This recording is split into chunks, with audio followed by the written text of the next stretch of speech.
Good morning, guys. Loudepot back again, and we're going to talk a little bit about tankless hot water heaters.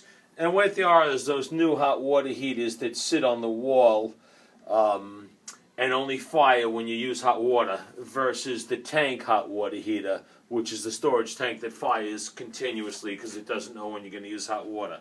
And basically that's what the tankless hot water heater is. It fires just when you use the hot water. As soon as you hop out of the shower or shut off the washing machine, it shuts back down. And by that, it saves fuel. The problem is, how much? Well, everyone wants to know the bottom line in money, and here it is. They save about 20%. If you get lucky, 25%. Some say 30%. That's really not going to happen. Not here in the Northeast anyway, where the water comes out of the ground extremely cold. The colder the water comes out of the ground and hits these tankless hot water heaters, the harder it is for them to become efficient, because they got to heat that water to 120, 130 degrees. And we come out of the ground at about 55 degrees, so that's a big delta T, or a big difference. But anyway, the average one saves about 20%. And basically what that is, if you calculated your domestic hot water to be $1,000 a year, showers, sinks, dishwasher, washing machine, which is probably close, it would now be $800 a year. That's your 20% savings.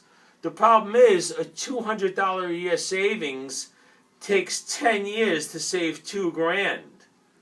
The average hot water heater install, tank hot water heater, gas, we're talking gas now, is about $1,000.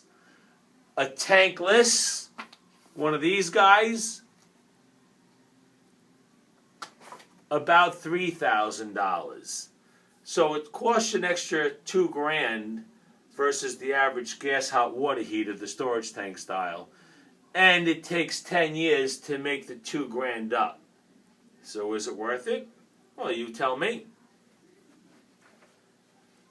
They're efficient, yes. If you want to go green and you have the money, yes. Are they economical? No. 10 years to make up the difference when they only last 10 years, that's the warranty if you get lucky. There's a lot more parts there that can break. The other thing is, if you have a blackout, you can't take a shower with a tankless hot water heater because they have to plug in also. They have a fan that blows out, and they have electronics in there that sensors that let the heater know when to fire and not fire. So you're out of the loop unless you have a generator hooked up to your house.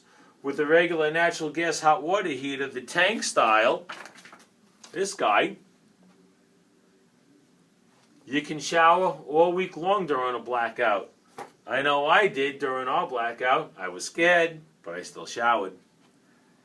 So is it worth it? Well, that's really up to you. I mean, you can go online and see all the pros and cons about it.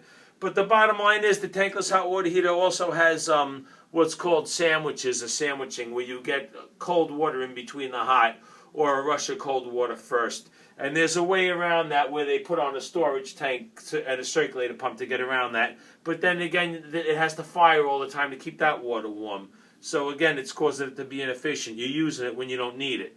And the other thing is, if you use just a little bit of hot water, maybe to shave, and you turn it on and off, it may not turn on at all. With that little bit of hot water being used, the sensors may not fire it at all.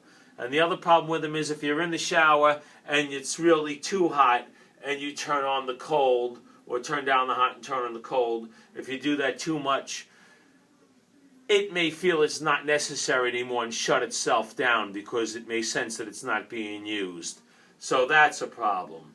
The good thing about them is they don't run out of hot water once they are being used. So you have that to go for it. If you want to take a 3-hour shower, you can get a 3-hour shower. So it's about 50-50 with me. I'm not sure either way which way I would go. Right now I have a storage tank and I'm happy with that.